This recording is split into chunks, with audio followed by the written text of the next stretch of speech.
I think I finally have this RV organization thing figured out. It's not so much the organizing, but it's the staying organized, right? And you've had that problem too, and that's probably why you clicked on this video, right? So I have a few things that I'm going to share with you that I think will help you get organized in your RV, declutter, and stay organized. You shouldn't have to reorganize all the time. I saw this quote the other day and I thought it was so good. It said something like, if you have to reorganize all the time, if you have to reorganize all the time, you have too much stuff. And that, yeah. I thought I was reorganizing because I didn't do it right the first time, and that might be the case sometimes because it is a little different, you know, organizing in an RV. But if you're struggling with clutter in your RV, you have too much stuff.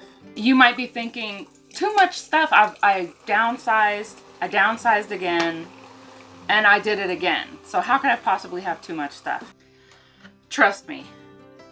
Hi there, I'm Leanne, and this is Making My Abode on the Road. Hack number 1, use it or lose it. I guarantee you, you have at least one thing in your RV that you haven't used in 1 year. And if you didn't use it this year, you're not going to use it next year. I just did a bunch of decluttering. I went through our games and I saw our dominoes. Okay, we had like a big, I think it's 14 by 14 set, whatever it is. I don't know. We used to play dominoes all the time. We have not played dominoes in over 3 years. So they're gone. Hack number 2, don't put it down, put it away. If you have the habit of putting stuff down instead of putting it away, it's probably because it's more difficult to put it away than to just set it down, right? But if you don't put it away, that causes the clutter, right? Your counters are cluttered, your kitchen table's cluttered, the couches are cluttered, everything's cluttered. So just ask yourself a few things. You know, first of all, does it have a home? Because maybe you're just setting it down because you don't even really have a place to put it. In which case, you might need to get rid of some stuff in order to have a place to put it. Been there, done that. Or if it is hard to put away, why is it hard to put away? Do you have to move 5 things in order to put this one thing away? Putting something away should be just as fast and easy as setting it down. And if it's not, it's probably time to get rid of it or get rid of something else in order to have a spot to put that thing away. Hack number 3, reduce redundancy. And I am the queen of redundancy, let me tell you.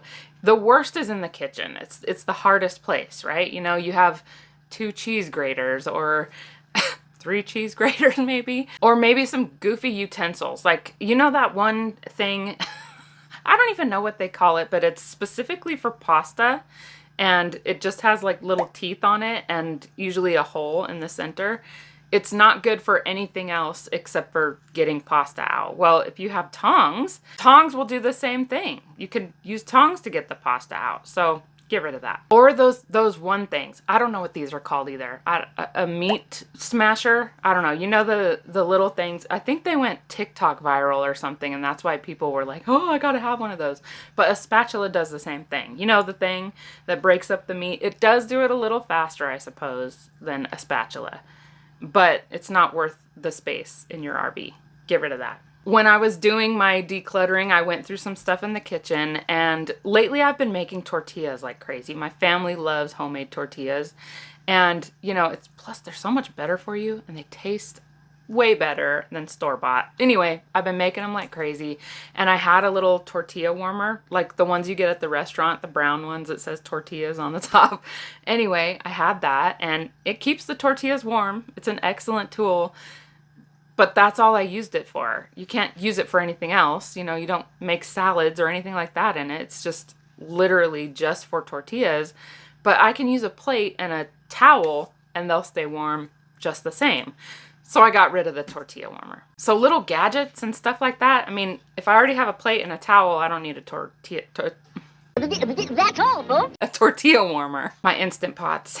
Yes, I said pots. And if you've been watching for even a little bit of time, you know I have 2 Instant Pots. I have a baby one and a big one. And I'm telling you, I've been trying to talk myself out of one of them. but I can't seem to do it. I just keep thinking, well, I can use it for this and this. And my whole thing about having 2 Instant Pots is that I can cook 2 things at one time. A big roast for barbecue and potato salad at the same time, and then beans on the stove. But the amount of times I do that is very little. And I can do all the same things in my big Instant Pot as I can in my little one, except for yogurt. And I think I might be parting with that little one. That's a lie. Frankly, I think I can just plan better. Stop lying! A little better planning with meals, and I should be just fine. Are you lying to yourself too? Another thing I have is 2 separate liners for my large Instant Pot. Now, I do have a reason for that because I will make yogurt in my Instant Pot, and I do it for 36 hours. And so, you know, my Instant Pot is taken up for that 36 hours, and then another 12 hours in the refrigerator to strain the yogurt. So when the yogurt is cooling in the refrigerator, I'd like to be able to use my Instant Pot to make a roast or something like that instead of tying it up. So that's why I have 2. But I'm rethinking that. Once again, I think if I just plan a little better, I can get rid of one of those liners. Very convincing.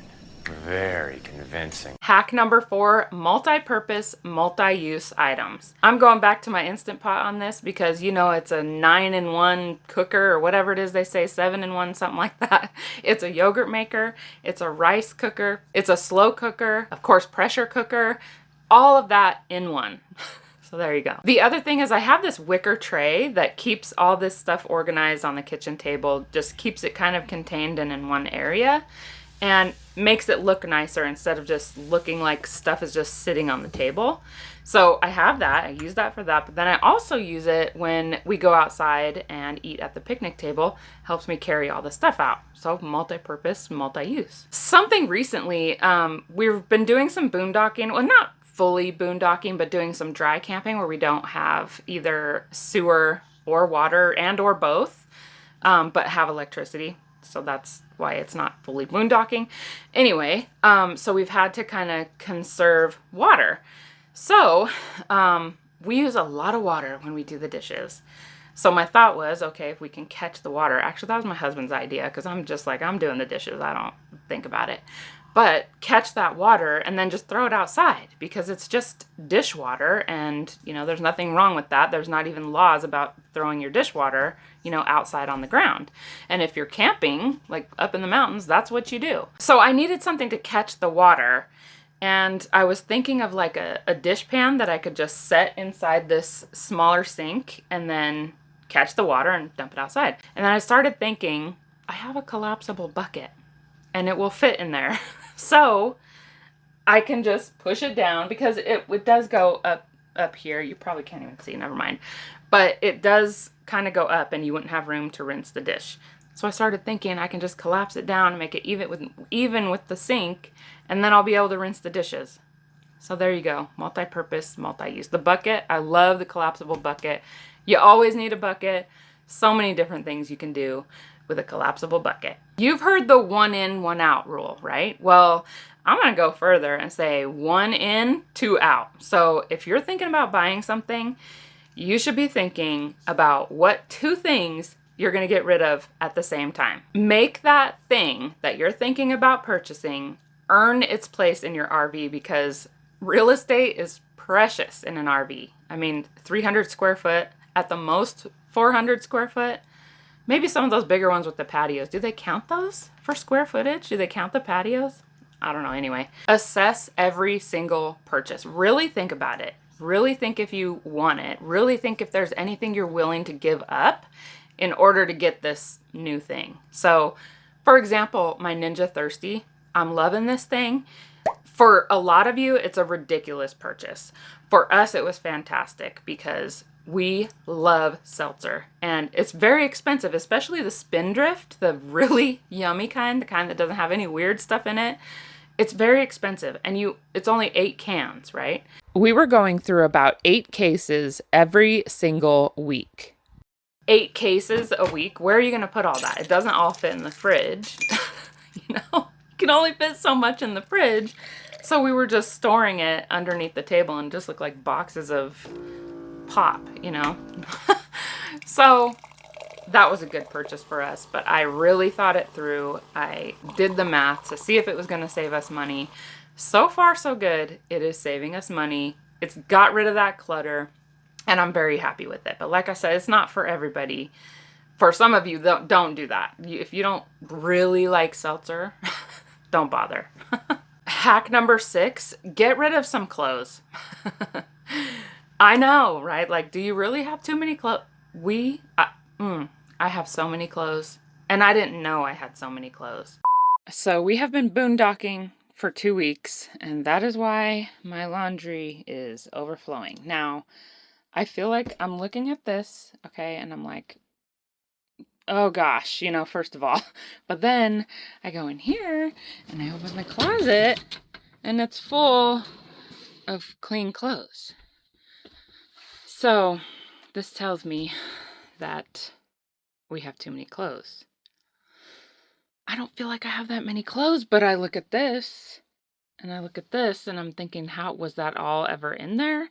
So I think it's time to go ahead and declutter some clothes and get rid of stuff that I know I haven't worn and probably won't wear again. It's another one of those things. If I haven't worn it in 3 years, which I found a few things that I hadn't worn in 3 years, I had a whole bag of stuff that I haven't worn in 3 years. Another thing I would say is don't stash your seasonal clothing items. A lot of people say, oh, to declutter, you know, put it in those bags that suck down with your vacuum cleaner and put them under your bed or store them wherever. That will shrink them up and it will store them somewhere, but I kind of feel like you might trick yourself into thinking that you have more room than you do, and you might go buy some more clothes, and then the next thing you know, you have too many clothes. At least that's what would happen for me. Maybe not you, but anyway, I don't know. It's a good idea in theory, but I think it might trick you into thinking you have more space than you do. Another thing is one set of bedding. Like, you don't need 2 sets of 2 comforters, you don't need that. 1 set of bedding, 1 set of sheets. Now, depending on how you RV, sometimes we are in cold weather, so I like to have 2 sets of sheets. I have 1 just regular cotton sheets, and then I have another flannel. And that, by the way, amazing if you're in cold weather. It will totally help you stay warmer at night in the bed without cranking the heat. I keep all of our sheets in this one bin. I have 2 sets for Jeff and I and 2 sets for each of the girls. And then there's just a few extra pillowcases that I like to keep on hand if we have visitors and that kind of thing. And it all just fits right here in this one bin. Hack number 7, get your collecting under control. Leanne, I'm talking to you. Me, yeah. Get the collecting under control. You don't need all the rocks and all the shells. Every single one you see, you don't have to pick it up and keep it. Contain it. You got one little container that you can put the shells in, and that's it. If you go and you see something, ooh, pretty rock, shiny, yada, yada, okay, pick it up. But when you come home, you're going to have to get rid of 2 shells, right? 1 in, 2 out. Knickknacks, whatever it is that you collect, just get it under control. The best way that I have found to do that is to just limit my space. So I have my little seashell thing. My daughters also have their own little seashell jar, and that's it. And they have them on display so they can look at them, because what's the point of having them, you know, just in a drawer or something? You collected it because you want to look at it. Limit your space. You know, this is all the space you have to put any shells or rocks in, and you can't bring any more in after that's full. The same for knickknacks. I have a tiered tray that I use that I put little knickknacks on seasonally, you know, like for 4th of July or fall or Christmas or whatever. You saw that in the last video, but anyway, I have 1 bin that I keep that stuff in for all the seasons, Easter, all of it. St. Patrick's Day, all of it in one thing. And I'm limited to that. And if it doesn't fit on my tiered tray, it's out. So limit yourself. It makes it easier to not collect all the things all the time. Hack number 8, just stop buying stuff, right? Like, why do we buy so much? Americans are crazy, just constantly consuming, you know, gobbling everything up in sight and just buying everything no matter what. And I'm guilty too, I swear. It's ridiculous. A couple things here. use it until it falls apart, right? Like whatever you have, use it until it is either fallen apart and you can't fix it. There's nothing you can do about it. It's junk, it's a brick.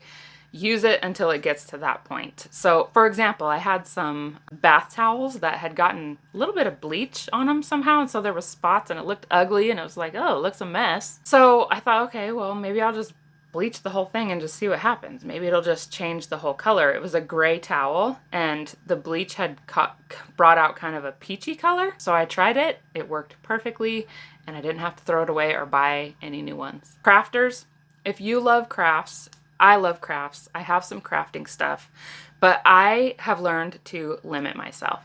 If I get the itch to make something, I need to know exactly what I'm going to make. Not just, ooh, I want to make something and let's go buy some crafting stuff. And then I don't end up making anything. I just bought some crafting stuff and now I got to find a place to put it. Yeah, no more of that. I have full intention. So if I'm like, okay, I want to, make a wreath, a new wreath for Christmas. I will go and buy the wreath. I'll buy the stuff I want and I will make it right away. Like no more of the hanging on to it and maybe I'll do it next year. None of that.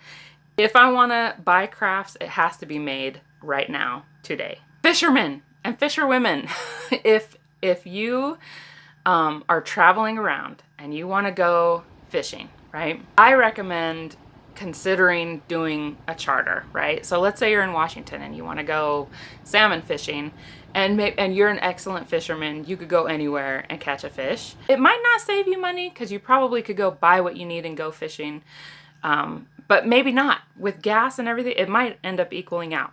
Anyway, the point is, do you really have room to buy all that extra fishing equipment that you might have to buy? You might have to buy a different pole, a different reel, different line, different lures, different bait. By the time you've done all that, is it going to be worth it when you could have just took a charter? And also, if you take a charter, the likelihood of getting skunked is a little less. And plus, where are you going to put all that fishing stuff, right? You're limited. Limit your space. Limit your fishing space, your fishing tackle space, and take a charter. Another thing to think about with buying stuff, it's not a good deal. Sometimes I can't pass up a good deal, I'm telling you what, but if it's not a good deal if you don't have a place to put it. Hack number 9, menu plan and shop weekly, grocery shop weekly. And menu planning does not have to be complicated at all. The only thing I do, I have a menu. I write down all the stuff that I want to have or that I feel like cooking, or maybe a new recipe I want to try, something the kids want, something Jeff wants. And that's my menu. I just write that down, 7 days, right? And then I go through and I shop my pantry and my refrigerator and I make my grocery list. That's my list. I'm not overbuying. I'm only buying what I need for those recipes and those meals. And it's easy. I mean, I'm just writing down what we feel like eating. And I'm not rigid with it either. If Monday I put, burgers and Tuesday I put tacos, maybe on Monday I'm like, I'm feeling the tacos. I'm not feeling the burgers today. Then we easily just switch it up. Don't be so rigid, and it makes things much easier with menu planning. That's also going to help you not overbuy. If you overbuy, you're not going to have a place to put the stuff. Another thing that helps with not overbuying is just to have a specific amount of space for certain items. In my pantry, I have one bin that is just for canned goods, and then I actually have another section. I have this wooden bin that's actually really cool. I'll link that below. The bottom has potatoes. The top has some canned goods, soup and beans and olives, stuff like that, right? And then I just have one other plastic bin that I keep canned goods in.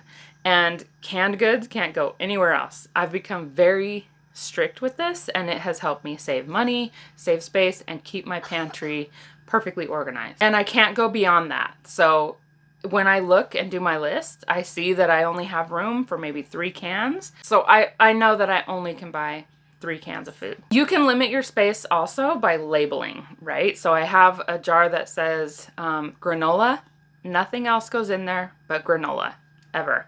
It stays empty unless I make granola, and that's it. Then I always have a place for it too. I'm not having to try to figure out, where am I going to put granola?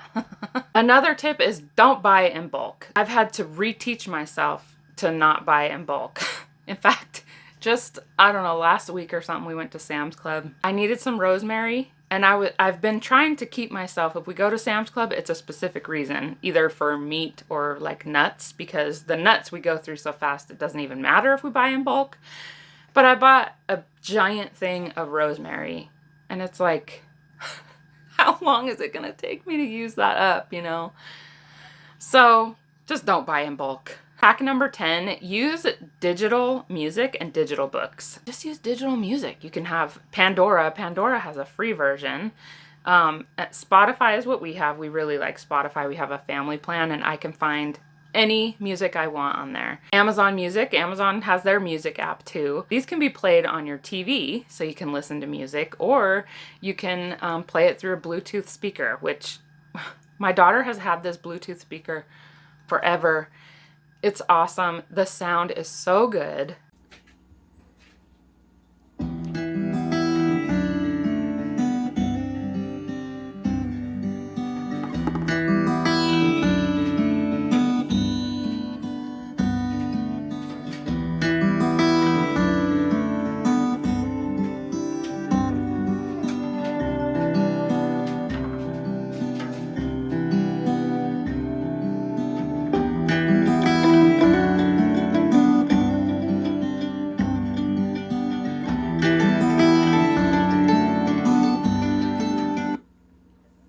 I highly recommend a Bluetooth speaker because, you know, what is it? You go and you're shopping for an RV, right? Why is it that the speakers, the outdoor speakers, the stereo system is such a selling point, but it's junk, like trash? Why? Why is that a selling point? Just stop telling us about the outdoor speakers because we don't care. They suck. For books, you can get a local library app like Hoopla, and then you can check out books on your tablet and read them on your tablet. Or you could get a Kindle and, you know, buy Kindle books once in a while, or you could join the Kindle Unlimited. I'm not sure how that whole plan works, but I'll leave a link below. So if you're interested in that, you can check that out. I know you pay a fee and then you can read unlimited amount of books on Kindle for a year. I think they even have like 3-month subscriptions or gift subscriptions, stuff like that. So that might be something that would work well. Another thing, and this is my favorite because I do love to hold a book. I have a few books. We have one little section in a cabinet where we keep books, actual books, because there's just something about holding the book and smelling a book, the ink and the paper. Book swaps and those little libraries. Have you seen those? I've seen those so many times at different RV parks, or even just driving down the road in little small towns and stuff. There'll just be a little library and you can go and give a book and take a book. We have found a lot of books for Cami that way, and same with RV park libraries. Most of the time it's like a book swap thing where you can go in and trade a book. Another thing you might want to declutter is shopping bags. Sometimes they can get out of hand. I have already decluttered mine, and there's still a lot.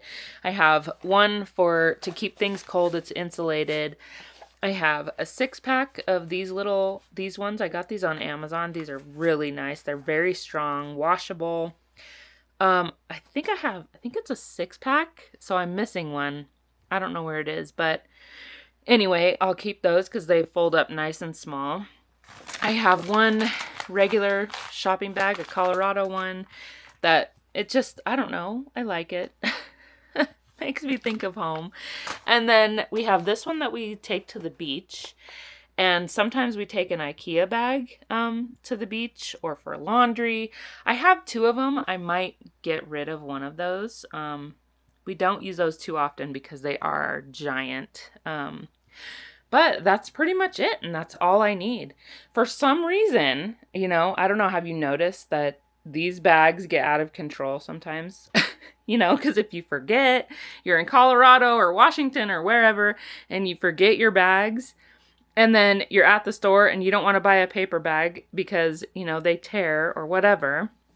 And sometimes I don't even have the option to buy a paper bag or a plastic bag. So you buy one of these things, and like the ones from Walmart, they're so cheap and crappy, and they're probably not really all that great for the environment anyway when you keep buying them. So you know, get that under control. Hack number 12, a nightly reset. So, you know, every night before you sit down and watch TV, or at least before you go to bed, just pick everything up and put it away. If there's anything out, just pick it up and put it away in its place. And it should only take you like 10 to 15 minutes to do that. That's a lot actually for an RV. I'm gonna say 10 minutes. And if it takes you longer than that, you have too much stuff, and you should go back and look at maybe like hack number 1 and 3, and or just watch this whole video again. If you liked this video, I recommend you watch this one next. Thank you so much for watching, and I'll see you in the next video.